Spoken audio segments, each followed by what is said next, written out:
Hello, everyone, and welcome back to Durbanites FPL. After the international break, it's time for the Game Week 3 review, Game Week 4 preview. Let's begin with the table where, yes, I'm still on top, but a very spirited fight back by Pitch Perfect using a wild card, so two wild cards used already in Game Week 3. This one helping her to come really close to snatching the lead again. Otherwise, a really big gamble by Titanium FC using a lot of transfers, no wild card, but really paying off with the biggest haul of this week and coming up to fifth place, just a couple of points off. So really well done there. Otherwise, the rest of the table is close in clumps, so a couple of points between everyone. So everything's going to change in the next few weeks. Let's look at the player selection and look at that. Just the old favorites: Erling Haaland, Mo Salah, and Cole Palmer favored by more than half the managers in the league. So that's very interesting. But looking at the guys that made a difference in the week, aside from these guys, Brian Mbuemo and Amadou Onana, Luis Diaz, just one manager choosing them and coming up with coming up with big points for those. And then Eberechi Eze and then Chris Wood making up the difference. So a couple of outlying players that are making a difference for the team and their manager. Looking at the hits and misses, hits here for Squish. So again, with that big change, a huge 53 points from her midfield is really good. And then on Super Strikers, 3 teams finishing off with plus 35 points on the strikers. So well done to Zax Mobs and Suwat. And now looking at the misses, just one. Mohamed Amin struggling a bit after 3 weeks, just 22 points with his captain not even in the league anymore. Needs to make a big change here in order to catch up with anyone. Now let's look at our best selection based on that week.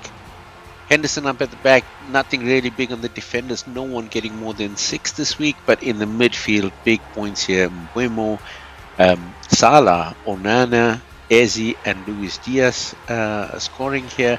And then looking up front, Erling Haaland was the one that was chosen the most as captain. You would have done the same with Mo Salah as well. Chris Wood doing really well at the start of the season, and then Alexander Isak, no place for him on the field, of course, due to the rule of having a minimum of 3 defenders, but otherwise pretty good. That team would have been unaffordable at 102.5, but would have got you 128 points on the bench and then 144 with the bench boost. Now, let's look ahead at the fixtures coming up. This week, 4 teams that we're focusing on that have a good run-in of 2 to 3 weeks. Again, guys, the reason why we're looking at 6 weeks in advance is because you're allowed to stack up your transfers. So there's a chance for you to make some really smart plays.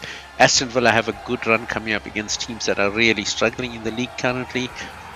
Also, Brighton, after a very good showing against Arsenal, come up against Ipswich and Forest. So really good chances here for guys like Danny Welbeck and João Pedro, Mitoma as well to make a difference. Chelsea still on this good run of games, still 4 very winnable games before they come up against Liverpool and Newcastle. And of course, Liverpool with still 3 good games before they have any kind of challenges coming up. So still good to stick with Chelsea, Liverpool, Aston Villa, and Brighton players in your lineup. Arsenal are one that I would really be cautious with. They have a lot of injuries, and we're going to discuss that. And then they're coming up against, of course, their city rivals in Tottenham. It's going to be a tough North London derby, and then Man City the week after that, and 3 weeks later Liverpool. So a few tough games coming up. Of course, some very winnable games, and Arsenal can win the big games as well. But just be cautious with that. Brentford after a fairly good start and good points. City this week, Spurs next week, so just the opposite of Arsenal. Manchester United a little bit down the line there. Just be cautious with those players if you haven't brought them in yet. And then Bournemouth as well. You can see tough games for Bournemouth. Tough games for Wolves as well, who haven't been as electric this season. And then Man City, also a tough one here. Arsenal, Newcastle coming up, but otherwise very winnable games. I'm not saying sell players, I'm saying just be cautious when bringing them in. You might not get the return that you're looking for. Based on that, let's look at our call-outs for the backline. So Kepa, unfortunately, is blocked for Bournemouth. He will not be able to play because he's on loan from Chelsea and will not be able to play against them. Same call-outs here for Sanchez at Chelsea, Martinez at Villa, and Alisson at Liverpool. Best chances at getting some good points, but also pretty expensive goalkeepers. A lot of defenders out from Chelsea. Gusto and James are doubtful. Looking at Aston Villa, Mings and Cash. And then for Manchester United, Shaw is still making his recovery, but as you can see, Tomiyasu is still out for Arsenal. Calafiore picked up a knock in the international game, so he's out as well. Botman out for Newcastle, Brandwaite out for Everton, so quite a few choices eliminated. But again, looking at the favourite teams, Konsa and Digne from Villa will be pretty good. Digne is also good for a few assists. Estupinan is now back at Brighton. He is fully fit and should play after having a starting or a guest starting role in the game against Arsenal. Look at him to be making those runs. He's only 5 million currently, so if you're looking for a good attacking defender, definitely one to look at. Alexander-Arnold is top of the defensive line currently with Liverpool and a few good games to come ahead. I included Walker and Guardiola because both of them have immense attacking threat, but they are indeed facing tough competition as we looked at the fixtures, so think carefully about bringing them in. Anthony Robinson's had a great start of the season with Fulham, picking up some additional points as well, picking up bonus points along the way. For as long as Fulham's fairly good fixture runs, I would keep him on, but otherwise just be careful. And then Chelsea with their two attacking wing backs, Cucurella and Gusto. Definitely a good chance, but just to note that Gusto is also doubtful, so may not start the game. Looking at the midfield, again, big one here, Cole Palmer with a knock. 75% chance of playing, but you got to watch that one. Martin Odegaard is another big one, picked up a knock in the internationals, so he's out and doubtful, might play a little bit. Declan Rice is suspended, of course, after the 2 yellow cards, so he's out. And Mikel Merino, the new signing for Arsenal, picking up a knock in the Spain international game, and so is out. So Arsenal are reeling a bit with injuries, as I mentioned. Leon Bailey's out at Villa. Phil Foden's still ill and therefore missing the game, or possibly missing the game at City. And then you've got Solly March, Joe De Silva, Danilo, and Ricardo Bob at Man City out. So quite a few that are missing. Palmer is still there in the picks because he's so good, and at 75% chance of playing, it's possible that he will play. You might want to also look at João Felix and Noni Madueke as alternatives from Chelsea. Kevin De Bruyne, even though there's tough fixtures ahead, he's really a star at City and picking up some good points, so I've put him in there. Same with Anthony Gordon. Newcastle haven't had the most fantastic of starts, but he is a game changer.